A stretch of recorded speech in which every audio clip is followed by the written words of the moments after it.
Leading IPOs this month. While we're nearing the end of July, there's still a couple of more IPOs set to release before the week ends. Let's focus on the first one opening for subscription this week, which is Glenmark Life Sciences. Let's tell you more about the IPO details. It opens for subscription on 27 July. It closes on 29. Price band is 695 to 720 rupees a piece. The total issue size is 1513.6 crore. What the proceeds will be used for: first, payment of outstanding purchase consideration to promoter for spin-off of API business from the promoter into their company. Funding working capital requirements and general corporate purposes, essentially what the entire proceeds of the IPO will be used for. Let's tell you more about the company. It was incorporated in 2011. Glenmark Life Sciences is a subsidiary of Glenmark Pharmaceuticals. It's a leading developer and manufacturer of select high-value, non-commoditized APIs in chronic therapeutic areas, including cardiovascular disease, central nervous system disease, pain management, and diabetes. The company also manufactures and sells APIs for gastrointestinal disorders, anti-infectives, and other therapeutic areas. As of 31st March 2021, Glenmark Life Sciences had a portfolio of 120 molecules globally. As of March end, it sold APIs in India, exported its APIs to multiple countries in Europe, North America, Latin America, Japan, and the rest of the world. It currently operates 4 multi-purpose manufacturing facilities, which are located at Ankleshwar in Dahej in Gujarat, Mohol and Kurkum in Maharashtra. It has an aggregate annual total installed capacity of 726.6 kiloliters as of 31st March 2020. As far as listed peers go, you can peg it against the likes of Divi's Lab, Laurus Labs, Shilpa Medicare, Aarti Drugs, and even a Solara Active Pharma. Let's talk about the company's financial performance, how the historic record has been. It has established a track record of delivering strong financial performance.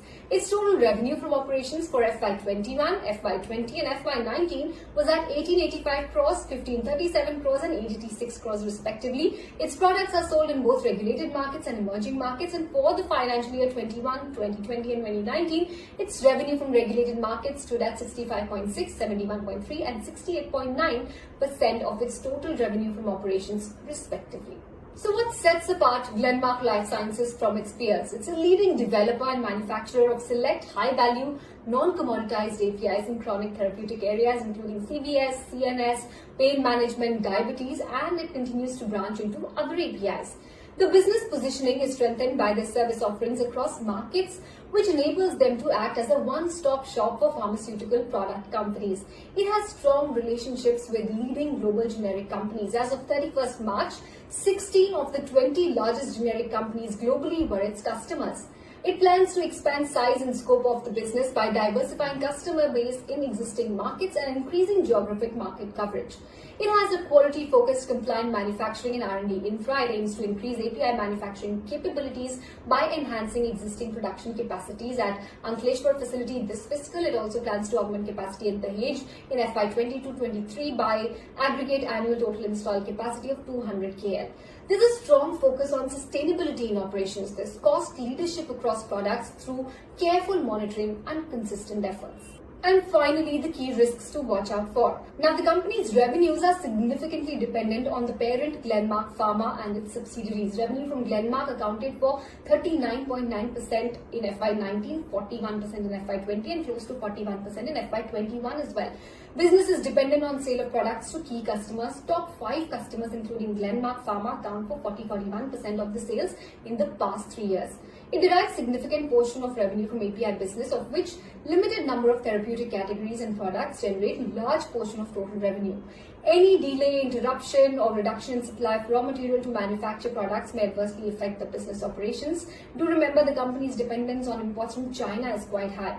Significant working capital requirements, another thing to watch out for. If they experience insufficient cash flow to fund their working capital requirements, or if they're unable to provide collateral to obtain letters of credit and bank guarantees in sufficient quantities, there may be an adverse effect on their business. Pricing pressure from customers could also affect gross margins, profitability, and ability to increase prices. Business is also subject to extensive government regulation, and if they fail to obtain, maintain or renew their statutory and regulatory licenses, permits and approvals required to operate their business, results of operations and cash flow may be adversely impacted.